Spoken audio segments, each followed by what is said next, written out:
വിശുദ്ധ ലൂക്കാ എഴുതിയ സുവിശേഷം അധ്യായം 8 9 മുതൽ 15 ഉൾപ്പെടെയുള്ള വാക്യങ്ങൾ. ഉപമയുടെ വിശദീകരണം. ഈ ഉപമയുടെ അർത്ഥമെന്ത് എന്ന് ശിഷ്യന്മാർ അവനോട് ചോദിച്ചു.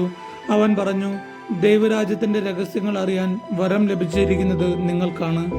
മറ്റുള്ളവർക്കാകട്ടെ അവ ഉപമകളിലൂടെ നൽകപ്പെടുന്നു. അവർ കണ്ടിട്ടും കാണാതിരിക്കുന്നതിനും കേട്ടിട്ടും ഗ്രഹിക്കാതിരിക്കുന്നതിനും വേണ്ടിയാണ് ഇത്.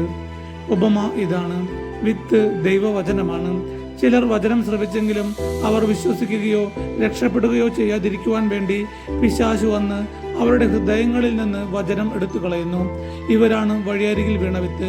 പാറയിൽ വീണത് വചനം കേൾക്കുമ്പോൾ സന്തോഷത്തോടെ അത് സ്വീകരിക്കുന്നവരാണ്. എങ്കിലും അവർക്ക് വേരുകളില്ല.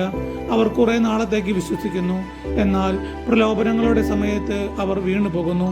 മുള്ളുകളുടെ ഇടയിൽ വീണത് വചനം കേൾക്കുന്നെങ്കിലും ജീവിത ക്ലേശങ്ങൾ, സമ്പത്ത്, സുഖഭോഗങ്ങൾ എന്നിവ വചനത്തെ ഞെരുക്കി കളയുന്നത് കൊണ്ട് ഫലം പുറപ്പെടുവിക്കാത്തവരാണ്. നല്ല നിലത്ത് വീണതോ വചനം കേട്ട് ഉത്കൃഷ്ടവും നിർമ്മലവുമായ ഹൃദയത്തിൽ അത് സംഗ്രഹിച്ച് ക്ഷമയോടെ ഫലം പുറപ്പെടുവിക്കുന്നവരാണ്. നമ്മുടെ കർത്താവായ യേശുവിനെ സ്തുതി.